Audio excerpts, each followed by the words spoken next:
In the main event of the evening, Tyron Woodley was given the decision over Stephen Wonderboy Thompson 48-47, 47-47, which was a draw, and 48-47. On the judges' scorecards, he was given the second round, which is obviously the round that's being contested the most. If we're going to kind of break down the fight, the first round, Stephen Thompson walked him down, landed a few shots from the outside. Woodley would attempt a couple of shots kind of off the cage as a counter, but every time he would, Woodley or Wonderboy would be able to kind of back up really quickly. A couple blitzes were attempted, but again, Wonderboy was able to get out of the way for the most part. Towards the end, Woodley started punching towards the chest instead of punching towards the head. He was landing to the chest, but again, not doing a ton of damage in doing so. And really not a very eventful round, but again, Wonderboy wins that first round pretty clearly. Second round, more of the same. Again, Woodley's now starting to punch to the chest a little bit more. So he's landing a few more shots, but again, not very many shots landed. Towards the end of the round, I believe it was John Anik that had said that the stat had come up where through about 9 or 10 minutes of fighting, each guy had landed 7 shots each. So again, not a whole lot going on, not very exciting.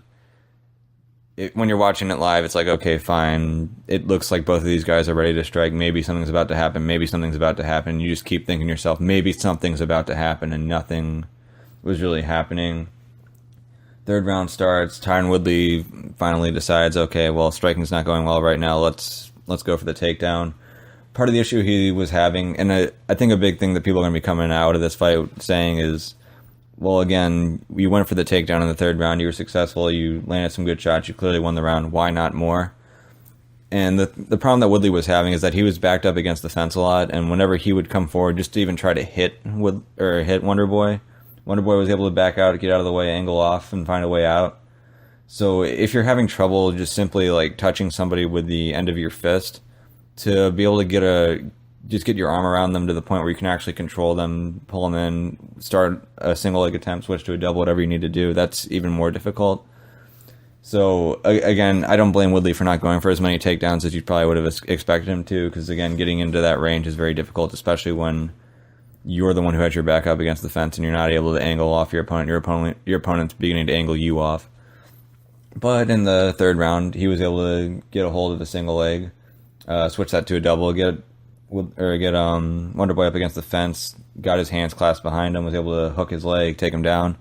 Once he had him down, sort of in Khabib Nurmagomedov fashion, was able to grab one of his wrists with the opposite hand and then kind of use the free hand to start pounding on him. Did that for about a minute or so. Ended up having him down for about 2.5 minutes, the first half of the round, really. Wonderboy was able to get up, and then from there, it was just more of the same, where Wonderboy would kind of stalk him, land a couple of shots. Woodley would try to counter a couple of times. Not a whole lot going on, but obviously that's a 10-9 round for Woodley. So in my score, that would have Wonderboy up 2-1 at that point, so you would have 29-28.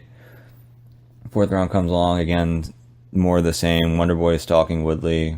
Woodley's not landing much. Wonderboy is landing a little bit, but still not a whole ton. But again, outlanded him, controlled the side of the octagon. I think the big thing with octagon control is you don't just award it on its own, where it's like, oh, there's octagon control, that's worth X amount of punches. But when the round's fairly even and one guy's controlling the center and the other guy isn't, you have to start to take that into account. If you have the guy controlling the center who's landing one shot and the guy who's on the outside is landing 2 or 3 and peppering him over the round, you can't just say, oh, octagon control, the guy who owned the center won it. But that wasn't the case in this fight. Neither of the guys were really clearly outlanding the others. So you at that point, when it's that close, you either got to say this is a 10-10 round, or you have to say, okay, well, it's got to be the guy who's controlling the action and at least working towards who's more offensive. And generally, when you're in an offensive position, you can argue you're the one who's more offensive. So at that point, 3-1 Wonderboy on my cards. Heading to the fifth round, Wonderboy's probably doing more of the same up until the final minute. You'd probably figure he had the slight edge in that round.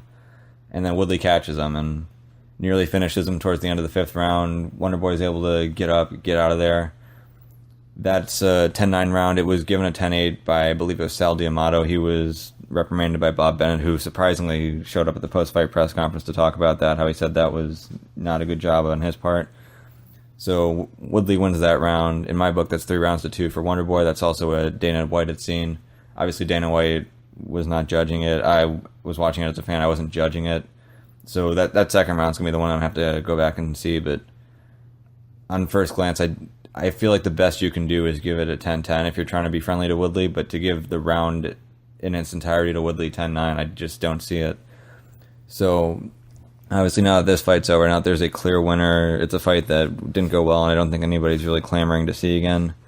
The welterweight division's got to move on, so as far as what's next for each of these guys, well, I mean, the UFC, they are still just making me roll my eyes with their matchmaking. So heading into this fight, you had two guys who I would say are pretty legitimate number one contenders. You had George St. Pierre, who, again, he hasn't fought in 3 years, but for him to come back after a few years and say, okay, he was the champ when he left, so in that way he deserves a rematch, that makes sense. He should get a title fight if he wants it at 170. At 185, it doesn't make any sense. Obviously, if he wins at 170, you can see him actually defending his title at 170. He's done so in the past, and those are more reasonable matchups for him. But now he's going to be booked at 185, so that fight's off the table. And you had Demian Maia for the longest time, who was sitting around waiting for his title shot.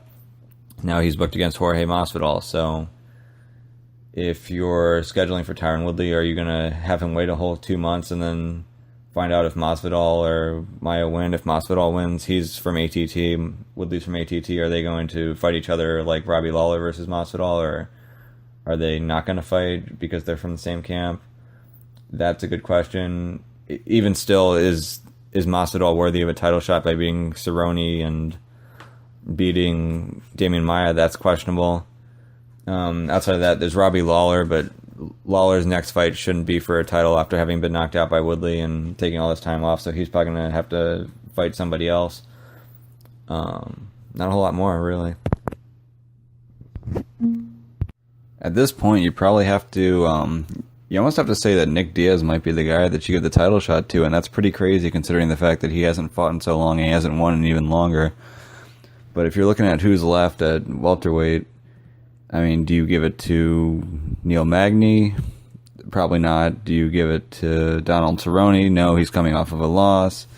Like, you're either going to wait until after this Jorge Masvidal fight versus Demian Maia, or you're going to give it to someone who really isn't all that deserving right now. But after that performance from Tyron Woodley, can you really reward him with a money fight against Nick Diaz? I would definitely argue no. So if we're picking the next fight, I'd say wait it out a couple months, see who wins between Maia and Masvidal. If Masvidal wins, maybe he finds his way into a title shot rather quickly. If he doesn't, then you can give it to Demian Maia, who had been deserving to begin with, and that fight makes sense. As far as Wonderboy goes, considering the fact that this is the second time he's had a title shot in a row and he hasn't gotten the title, you're probably going to want him to win a couple more fights before he gets back into contention, and hopefully by then Tyron Woodley won't have the belt so you can have a fresh matchup.